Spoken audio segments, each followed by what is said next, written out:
Senantiasa rasa syukur kita haturkan kehadirat Allah Subhanahu wa taala atas limpahan nikmat yang Allah berikan kepada kita sehingga masuk malam hari ini Allah Subhanahu wa taala mengumpulkan kita kembali di majelis yang mulia ini untuk kita tadabbur ilmi, untuk kita silaturahmi. Semoga kita senantiasa dalam pimpinan juga dan berkah dari Allah Subhanahu wa taala. Amin ya rabbal alamin. Bapak Ibu yang kami hormati, kita lanjutkan kajian kita masih membahas tentang keutamaan kota Makkah. Bismillahirrahmanirrahim. Wa ruya dan diriwayatkan man shalla khalfal maqama rak'ataini, barang siapa yang sholat 2 rakaat di belakang maqam Ibrahim, ghufira lahu ma taqaddama min dzambi, maka akan diampuni dosa-dosa yang telah dilakukan. Wa u'tiya minal hasanati bi adadi kulli man shalla khalfahu, dan dia akan mendapatkan kebaikan, diberikan kebaikan sebanyak hitungan orang yang sholat di belakang maqam Ibrahim, ab'afan dengan berkali lipat. Wa ammanahullahu ta'ala, dan Allah akan mengamankannya yaumal qiyamati, besok di hari kiamat, minal fazail akbari, dari fazail akbar. Faza niku perkara sing akeh-akeh, akbar niku perkara sing gedhe menika hari kiamat. Wa amara azza wa jalla, dan Allah memerintahkan Jibril, ing malaikat Jibril, wa Mikail lan malaikat Mikail, wa jami'il malaikati, dan seluruh malaikat Allah perintahkan ayyastaghfiru lahu ila yaumil qiyamah, untuk memohonkan ampun kepadanya sampai hari kiamat. Ini keutamaan bisa sholat di belakang maqam Ibrahim. Dan biasanya ini sudah menjadi paket. Biasanya yang umroh itu baru tawaf pasti nanti sholat sunnah tawaf di belakang maqam Ibrahim. Jadi tiang-tiang sing pun tawaf itu disunahkan sholat 2 rakaat di belakang maqam Ibrahim. Rakaat pertama baca Al-Kafirun, rakaat kedua baca Al-Ikhlas. Orang yang bisa sholat di belakang maqam Ibrahim, maka Allah ampuni dosa-dosanya, dan dia diberikan kebaikan yang banyak sebanyak hitungan orang yang sholat di belakang maqam Ibrahim. Dan Allah akan mengamankannya dari fazail akbar, dari perkara sing akeh-akeh sing banget begini, yaitu hari kiamat, atau fazail akbar itu gempa. Itu kan sesuatu yang datangnya mendadak, tinggal ngerti-ngerti terkena gempa meninggal dunia. Dan ini insya Allah akan selamatkan dari semua itu. Dan Allah memerintahkan kepada malaikat Jibril dan malaikat Mikail dan seluruh malaikat untuk memohonkan ampun kepadanya sampai besok di hari kiamat. Wa ruwiya, diriwayatkan pula, man tofa haula baitillah, barang siapa yang tawaf di sekeliling Ka'bah, Baitullah berarti Ka'bah, sab'an 7 kali, fi yaumin shaifin, di dalam hari yang panas, di musim panas, sadidil harri, sing banget panas, hasiron amrosi, dalam keadaan kepalanya terbuka. Karena memang bagi seorang laki-laki ketika tawaf tidak boleh memakai pakaian berjahit ketika namanya mulai ihram, itu termasuk tidak boleh pakai tutup kepala, peci, boten bareng, atau serban tinggi pecinan, napa menahan panas mungkin boten pareng. Utawa kain ihrame dikokno dhuwur supaya ben boten panasan, tidak boleh. Jadi tidak boleh memakai tutup kepala. Maka dikatakan oleh baginda Rasul, barang siapa yang tawaf 7 kali, karena memang tawaf itu aturannya 7 kali di musim panas sing banget panas, kepalanya terbuka tidak memakai tutup, wastalamal hajaro, dan dia bisa istalam nyucuk hajar aswad fi kulli tuwafin, ketika setiap muter tawaf. Kalau tidak bisa mencium hajar aswad, hanya isyarat dengan lambian tangan, karena untuk mencium hajar aswad itu bukan perkara yang mudah. Jadi apalagi pas tawaf, pas dalam keadaan umroh, dalam keadaan ihram malah sulit sekali. Tawaf biasa saja, tawaf sing biasa bukan tawaf ihram, itu saja mau nyium hajar aswad itu sulit. Jadi tidak ada senggani. Dan dengan mencari tengah malam pun tetap ramai. Bahkan kemarin kita umroh terakhir itu yang baru bulan kemarin itu, padahal sampai Mekah itu sekitar jam 10-an langsung tawafnya berarti sudah sekitar jam 11-an sampai jam 12 lebih, dan 12 malam itu saja penuh. Sa'i jam 1 malam penuh mboten kantenan. Karena memang di sana itu sebetulnya kan bedanya. Siang malam itu tidak ada sing jenenge sepi. Jadi malam sing biasanya kita jam 12, jam 1 malam sudah tidak ada orang di Masjidil Haram, di Masjid Nabawi itu. Sebetulnya kan bedanya sama sekali, ramai terus. Jadi tidak ada boleh celah. Kira-kira sing sepi jam pinten itu sulit sekali. Jadi untuk mencium hajar aswad itu perlu perjuangan yang berat. Di samping itu perlu pertolongan Allah Subhanahu wa Ta'ala. Jadi tidak perkara yang mudah untuk bisa mencium hajar aswad. Jadi enten tiang tawaf di musim panas, kemudian dia bisa istilam. Istilam itu ya isyarat dengan tangan kepada hajar aswad. Fi kulli tuwafin, di tiap-tiap tawaf, min ghairi ayya dia ahadan, tanpa menyakiti seorang pun.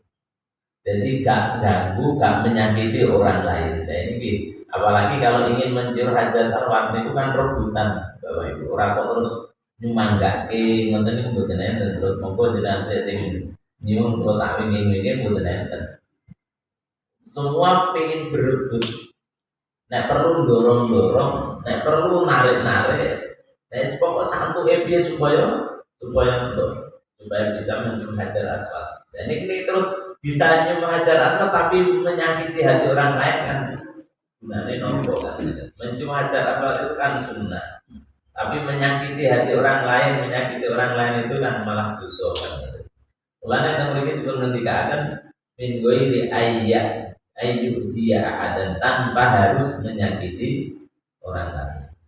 Jadi iso nyium hajar aswad bagus, tidak apa-apa daripada harus menyakiti orang lain. Karena pengalaman dulu ketika umroh yang terdahulu kami di tahun 2019, ada teman itu tengah malam pokoknya nekat umroh bisa nek iso kudu nyium hajar aswad. Nekat malam-malam, nekat pengen nyium hajar aswad. Lah sampai di kamar, karena kebetulan satu kamar dengan kami, sampai di kamar itu cerita nek wah awake niku jaran janten. Jadi napa niki namine gegere niku merah-merah grabol digrawit tiyang itu. Pulang dalam keadaan wis capek, dalam keadaan wis kesel terus cerita. Terus tak rewangi awakku jurah jare kabeh. Tetap tidak bisa nyium hajar aswad. Jadi pulang ke kamar suruh karo bener. tak rewangi ke ngene tetep ra iso nyuwun hajar aswad. Karena gitu satu perlu semangat, perlu tenangan, dua pertolongan Allah. Ya Allah maringi pertolongan bagi kafir. Bismillahirrahmanirrahim. Tanpa menyakiti orang lain, wa qalla kalamu, dan tidak banyak bicara. Illa min dzikrillah, kecuali hanya berzikir kepada Allah. Jadi ketika tawaf itu diperbanyak zikir kepada Allah. Kutiba lahu bikulli qadamin, maka Allah mencatat baginya setiap langkah kaki yarfa'uha yang dia angkat, sab'una alfa hasanatin, dihitung 70.000 kebaikan. Wa muhiya anhu sab'una alfi sayiatin, dan dihapus darinya 7.000 keburukan. Wa rufi'a lahu sab'una alfa darajatin, dan diangkat baginya 70.000 derajat.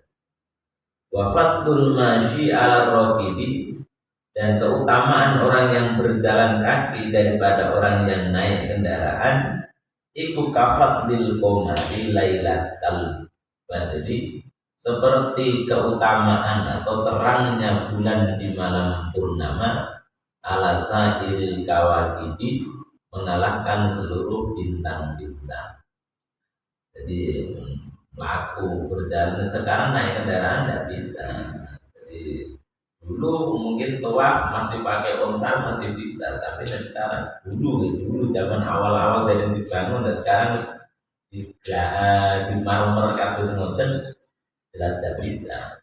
Ya berjalan kaki atau kendaraannya paling berubah roda. Kursi roda itu sebagai ganti kendaraan. Milo nek mampu berjalan kaki, ya berjalan kaki. Nah, memang sudah tidak memungkinkan karena kondisi sakit, bisa dibawa sewa kursi roda. Harus ada yang dorong karena memang dalam keadaan yang sakit.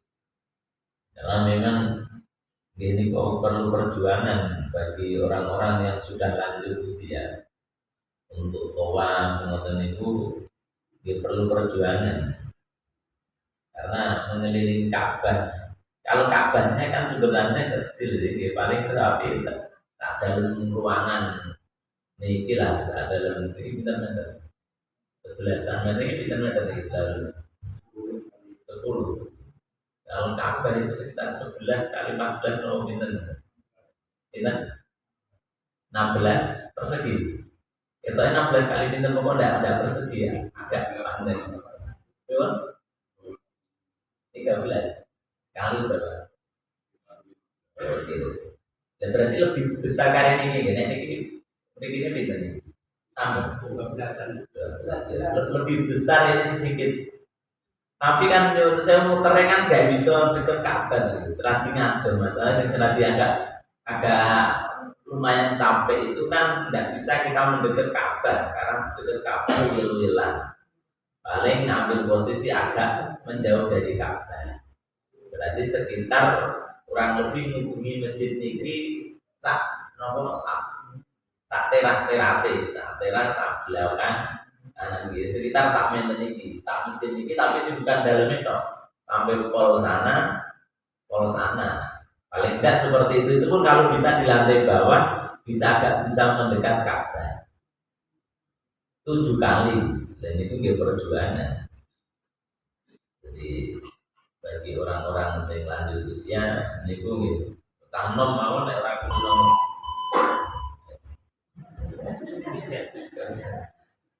tanom mawon niku nek ora kulino mlampah gitu kesel dalam ngrasake piye bahasa kadang-kadang ngerbar tawang 11 sa'i ngoten niku nggih sikil gitu mulai pun panas mulai abot. Bahkan tadi pagi kula ngaos teng perumahan Busen itu disuwuni donga istri ketua takmir itu sakit jadi umroh. Jadi pulang umroh langsung pulang. Sampai sekarang masih di rumah sakit.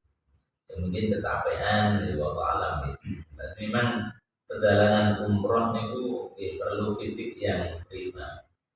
Itu baru umroh, belum kalau haji Bapak Ibu. Haji lebih lagi jauh perbandingannya antara umroh dan haji. Lempar Jamaroh itu tempatnya Asia Tenggara Indonesia ke tempat Jamaroh itu sekitar 4 kilo. Nah, ya lumayan, laku 4 kilo itu ya lumayan, bolak-balik. Maktabe haji karo hotelnya umroh itu beda. Haji maktabnya itu paling tidak jarak 7 kilo. Nah, umroh itu paling tebih itu 500 meter sudah termasuk paling jauh. Jadi 500 meter hotel bintang 3 hitungannya sejarah sangat penting. Itu dihitung terus paling atur. Tapi nek nopo namanya haji maktabnya itu 7 kilo. Lane nek orang nek bisa mampu melampah itu lumayan. Kalau bapak-bapak sing nom sehat-sehat, nah iso nang mangkat haji dan mangkat umroh. Nah enek sanine. Orang enek piye yo wis turun jatah ya. Bismillahirrahmanirrahim. Dan ini nek kepengin ndang iso umroh niku kan maca surat Al-Hajj. Anggur bar maghrib kon maca surat Al-Hajj ndang iso haji. Nek urung kodam kon nambahi surat Mulk. Tabarakalladzi. Kok urung kodam men kon nambahi surat Tanah. Tidak makan sih. Kalau rungokke tenan-tenan ini tip supaya apa jenenge supaya saya diceritai sama guru saya. Jadi nek pengen iso ngaji kon maca surat Al-Hajj. Pertama tak rungok oh iya surat haji nyambung nek ngono. Bareng nek kok ijrah nang mangkat tambah surat Al-Mulk. Ijrah mangkat tambah surat Al-Waqiah. Kok ijrah podal nek dan nggawa surat Tanah. Ya bener. Nek ngono ndang mangkat tenan. Lah surat Tanah sapa nek ngono lho. Surat Tanah gak boleh tenan dhuwur arep. Bismillahirrahmanirrahim. Baru ya Annal hajarul aswada, sesungguhnya hajar aswad. Hajar itu batu, aswad itu hitam. Jadi batu yang hitam. Yazhadu nekseni, hajar aswad niku nekseni liman tumrapeti yang istalamahu sing istilam. Istilam ini wau memberi isyarat melambaikan tangan. Wa qabbalahu dan yang mencium hajar aswad min ahli dunya. Jadi wong sing tahu nyium hajar aswad itu nanti hajar aswad itu merekam. Jadi memang hajar aswad itu batu surga yang ada di dunia. Jadi punya keunikan yang luar biasa. Lain dan jenengan buka itu tentang hajar aswad ini berapa banyak hal-hal sing memang keistimewaan yang luar biasa. Wa annahu safi'un musyaffa. Hajar aswad itu nanti syafi' memberi syafaat. Musaffa'un dan diterima syafaatnya. Wa annahu kana asaddu bayadun dan sesungguhnya hajar aswad itu dulunya sangat putih. Minal salji lebih putih daripada salju. Hatta sawwadathu khotoya ahli sirki. Yang membuat hajar aswad itu menjadi hitam karena perbuatan dosa ahli syirik. Wong-wong sing do lakoni dosa niku akhire ndadekke hajar aswad itu dadi ireng dan sekarang menjadi hitam. Walau ladalika dan seandainya saja tidak karena dosanya manusia terus hajar aswad itu jadi hitam, ma masahu ahadin illa syafa. Maka orang yang menyentuh hajar aswad itu pasti akan sembuh dari sakitnya. Nek coro kata ketika baginda Rasul itu hajar aswad itu aslinya batu sing sangat putih, lebih putih daripada salju. Kok saiki malah jadi hitam karena perbuatan dosa manusia yang membuat hajar aswad itu menjadi hitam. Kalau masih tetap putih seperti aslinya, seperti ketika aslinya, maka orang sakit yang mencium atau memegang hajar aswad pasti akan diberikan kesembuhan oleh Allah Subhanahu wa taala. Tetapi karena sekarang sudah jadi hitam, karena tadi karena perbuatan dosa yang dilakukan manusia, maka sekarang orang sakit memegang hajar aswad tidak ada jaminan langsung sehat. Dan itu ngendikannya baginda Rasulullah Shallallahu Alaihi Wasallam. Waruya dan diriwayatkan layak kuru ahadun al Ka'badan, layak kuru orang lebu sopo ahadun wong suci al Ka'bata ing Ka'bah illa bi rahmatillahi kejaba kelawan pitulunge Allah. Walayah rujulan orang metu sopo rojul minha sanging Ka'bah illa bi maghfiratillahi azza wa jalla, kecuali dengan membawa ampunan Allah azza wa jalla. Jadi sing iso mlebu Ka'bah namung wong sing entuk kawulasane Allah, entuk rahmate Allah. Dan wong iso mlebu Ka'bah ketika dia keluar dari Ka'bah maka diampuni dosanya oleh Allah. Nah, Ka'bah sing bentuk 4 kubus ini kita tidak bisa masuk, jelas tidak bisa kalau tidak dibuka. Kalaupun dibuka mungkin orang awam seperti kita jelas tidak bisa. Hanya orang-orang tertentu yang kadang-kadang diberi kemuliaan untuk masuk di Hajar Aswad. Tetapi jenengan bisa masuk ke Hijr Ismail itu sama dengan jenengan masuk Ka'bah. Ketika jenengan bisa sholat di dalam Hijr Ismail, berarti jenengan sholat di dalam Ka'bah. Lain imam-imam Masjidil Haram itu sholatnya di dalam Hijr Ismail ini. Lanjut dengan tawaf tidak boleh masuk ke Hijr Ismail, karena Hijr Ismail ini sudah masuk dalamnya Ka'bah. Sehingga ketika tawaf harus lewat Hijr Ismail, tidak boleh masuk. Dan dengan mirsani Ka'bah itu terus pinggirnya seperti 4 ini kan enten kados melengkung wonten nggih. Kados melengkung itu namanya Hijr Ismail. Jadi Hijr Ismail lah. Jenengan bisa masuk di situ, hakikatnya jenengan masuk dalam Ka'bah. Karena kata baginda Rasul, Hijr Ismail itu termasuk bagian dalam Ka'bah. Dan ketika tawaf tidak boleh masuk di sini, karena tawaf itu mengitari Ka'bah, tidak masuk di dalam Ka'bah. Dan di antara doa yang mustajabah untuk berdoa di dalam Hijr Ismail. Tetapi balik matur melih masuk ke Hijr Ismail ini mungkin perlu perjuangan. Kemarin sing ibu-ibu sing satu rombongan malam-malam itu niat ingin masuk ke Hijr Ismail. Berangkat malam sekitar jam 1 malam. Bisa masuk ternyata 2 jam baru bisa masuk karena antri 2 jam bisa masuk. Setelah itu capek kan, akhirnya sakit.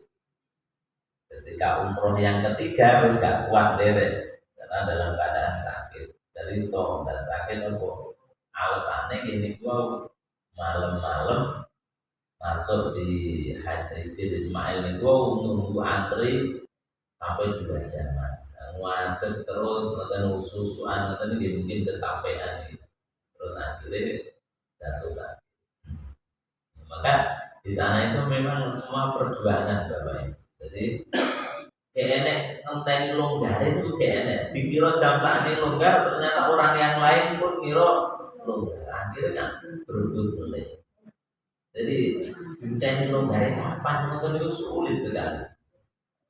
Mulanya gini kok, niat tenanan saling berumur mungkin Allah paling pitulungan. Dan Allah paling pitulungan itu dilalah carane itu ya, kadang-kadang malah di luar akal kita. Kadang-kadang jadi di luar akal kita tuh. Kok iso ngene mau piye kadang-kadang. Bismillahirrahmanirrahim. Waruya an-nadru ilal ka'bati ibadatun. Melihat Ka'bah itu ibadah. Jadi mirsani Ka'bah itu hitung ibadah. Bahkan setiap hari Allah itu menurunkan 120 rahmat. Dibagi sing 20 rahmat untuk orang yang melihat Ka'bah. Sing 40 rahmat untuk orang yang sholat di Masjidil Haram. 60 rahmat untuk orang yang tawaf di Baitullah. Jadi setiap hari ada 160 rahmat turun di Masjidil Haram. Yang 20 untuk orang yang melihat Ka'bah, yang 40 untuk orang yang sholat di Masjidil Haram, yang 60 untuk orang yang tawaf. Jadi tawaf itu nek teng mriku dadi gantine tahiyatul masjid. Nek mriki masuk masjid, tahiyatul masjid, dan teng mriku tahiyatul masjid iki tawaf, masuk ke masjid tawaf. Nek iso di lantai bawah niku agak ringan tawafnya. Tapi sekarang aturannya kalau pengen di lantai bawah harus pakai pakaian ihram. Kudu ngangge pakaian putih-putih ngoten niku ora nganggo baju biasa bagi laki-laki. Dulu kan boten, dulu itu bebas sebelum pandemi itu masuk ke lantai bawah sing deket Ka'bah itu pakai baju tidak masalah. Sekarang tidak bisa, dicegat tentara ketika tidak pakai pakaian ihram tidak bisa masuk. Jadi sing bisa masuk di situ hanya orang yang pakai pakaian ihram. Itu kadang-kadang agak menghambat gitu, nanti kurang bebas. Nah, kita pakai baju biasa kan enak, rasa dadak ganti, rasa dilepas. Nah kalau tidak di lantai bawah, dapat lantai 2, lantai 3, lantai 4, itu perjuangannya lebih berat karena lebih luas 3 kali lipat dari yang di lantai bawah. Muter itu jam paling tidak, kalau di lantai 2, 3, 4 itu muter 7 kali itu paling tidak 1 jam. Kemarin itu kami praktekkan ketika mau Jumatan, kita berangkat jam 10 kalau tidak salah, rampung sampai jam 11-an lebih, sampai menjelang adzan. Jadi di sana itu Jumatan itu adanya 2 kali. Jadi jam 12 kurang itu pun adzan. Terus sekitar 1 jam kurang lebih, kurang dikit lah, setengah jam lebih itu adzan lagi. Jadi adzan 2 kali tapi jaraknya panjang. Yang pertama adzan untuk mengumpulkan jamaah, yang kedua adzan untuk memulai Jumatan. Dan ini dimulai di masa kapan? Di masa Khalifah Utsman bin Affan. Jadi enek khutbah 2 ini di masa Khalifah Utsman bin Affan, dan sampai sekarang saya beberapa kali di sana pas Jumatan di hotel itu.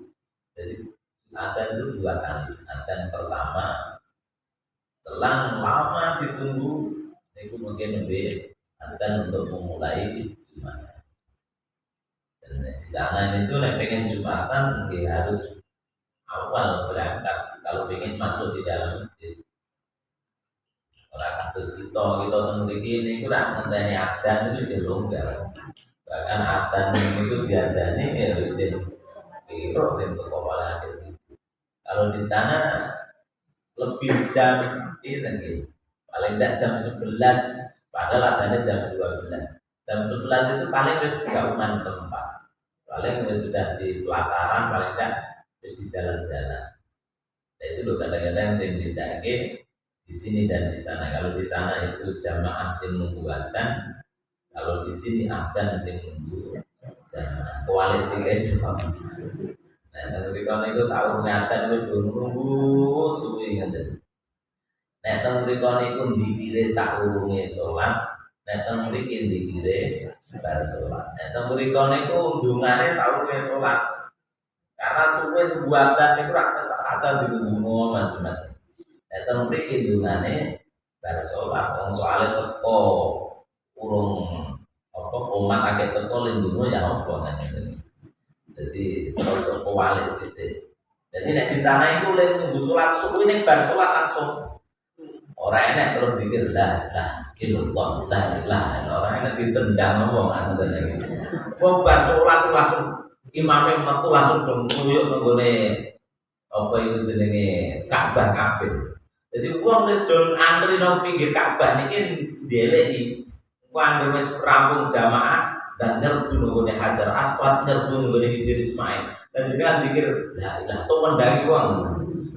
Bar sholat itu langsung ngadeg kabeh, karena terus dengan pikir khusuk ngono jenenge. Nek sing teng caket-caket niki Ka'bah niki mulane bener nek teng mriku dungane saurunge napa saurunge sholat. Nek teng mriki dungane saurunge sholat piye wong kumat akeh teko. Akhirnya diwalik dungane bar sholat. Lain itu podo-podo mustajabah lagi. Dungo bainal ada ini itu ya mustajabah. Di antara adzan dan iqamah itu doa yang mustajabah. Doa setelah sholat wajib ya mustajabah. Rasul ditangleti ayu doa asma. Doa yang paling didengarkan Allah itu kapan? Dijawab jauhul lail, tengah malam. Wa duburi sholati maktubatin, dan setiap habis sholat wajib. Berarti jenengan dungo saurunge saurunge sholat bar adzan iku yo sae yo apik. Dungo bar sholat yo apik. Podo-podo saat yang istijabah. Ngeten iki. Jadi doa yang istijabah itu kata Rasul diantaranya ya waktunya bainal adzan ini, di antara adzan dan iqamah. Terus tengah malam, terus bar sholat wajib. Lane jenengan dungo saur sholat yo akeh, dungo bar sholat nggih. Nek teng mriku dungane saur sholat. Nek teng mriki dungane bar sholat. Bismillahirrahmanirrahim. Barang siapa yang melihat Ka'bah itu dihitung ibadah. Wa man nadhara ila baiti, barang siapa yang melihat bait itu Ka'bah imanan dengan iman, wa hisaban dan mengharap pahala, ghufira lahu ma taqaddama min dambi, maka akan diampuni dosa-dosa yang telah dilakukan. Dan memang ada doa khusus yang dibaca ketika melihat Ka'bah. Allahumma sid hadzal baita takriman wa taqdiman wa mahabatan. Nah, di antara doanya ini wasid man hajjahu aw tamarahu. Doa yang dibaca ketika melihat Ka'bah. Dan biasanya gini, wong tahun riko iso umroh iso haji, itu melihat Ka'bah itu sesuatu kebahagiaan yang luar biasa, dan banyak di antara mereka yang menitikkan air mata. Jadi roto-roto wong itu ngerti Ka'bah pertama itu roto-roto nangis. Jadi ngerti lumayan itu duduk sendiri. Karena selama ini kita sholat di konmadul mengenai Ka'bah, arahnya kan ke Ka'bah, orang tahu mengerti loh itu kok di kesempatan sakit berada di depan Ka'bah bisa langsung melihat Ka'bah. Itu suatu kebahagiaan yang luar biasa. Karena sampai akhir banget terharu nih, banget senengin sampai menitikkan air mata. Bismillahirrahmanirrahim. Orang yang melihat Ka'bah dengan didasari iman dan ihtisab mengharap pahala, diampuni dosa-dosa yang telah dilakukan, wa matakhor, dan dosa-dosa yang akhir yang belum dilakukan. Wa khusira yaumal qiyamati minal aminina, dan besok dia dikumpulkan di hari kiamat bersama orang-orang yang aman. Jadi dikumpulkan bersama orang-orang yang aman. Waruya, dan diriwayatkan man marido bi Makkah, barang siapa yang sakit di Mekah, yauman wahidan, sehari, haramallahu jazadahu 'alan niran. Maka Allah akan mengharamkan jasadnya dari api neraka. Jadi biasanya ini adaptasi cuaca itu kita kadang-kadang sakit, berat sakit di sana. Bapak ibu saya itu ketika masuk Ka'bah, masuk Mekah, dua-duanya sakit bersama. Sehari semalam itu tidak bisa sholat ke masjid, gak kuat banget. Cuma sholat yang malam, akhirnya ini gua udah kecapean gitu. Jadi malam datang, terus langsung tawaf, sa'i rampung jam kalian. Bulan terus jam tengah papat terus sholat subuh ke masjidnya. Delalah sholat subuh pas niku delalah imame dua mana bapak cerita itu, aduh, mau rasanya ngambru aja. Delalah nih ngepasi biasanya orang dulu nih delalah nih apa pasti Jumat nggak paham gitu. Delalah niku imame motornya dia mana raga. Berarti itu tekan kita wis tele terus akhirnya ambruk terus aku yang maaf sehari semalam orang ke masjid dan pun dilarang bareng kali itu persis bareng lerang masjid dino suwung ini itu persis bareng. Ini gua kecapean bisa sudah lalu sering dalam matur naik sakit kondisi prima gitu. Karena memang ibadah haji umroh itu ibadah fisik, ibadah harta itu yang tergabung di situ. Nah, fisiknya gak terima, kadang-kadang gini gua sakit. Kalau sudah sakit, akhirnya masjid itu gak kuat. Akhirnya nongkrong kan hanya di hotel saja. Dan hotel kurang mantep, kurang mantep kan. Sakit kan harus gak mampu untuk ke masjid. Itu Bapak Ibu sementara yang bisa kami sampaikan. Ya semoga dengan semua suatu saat diberikan kesempatan oleh Allah untuk bisa melihat Ka'bah secara langsung, tawaf dan beribadah di Masjidil Haram. Amin ya rabbal alamin.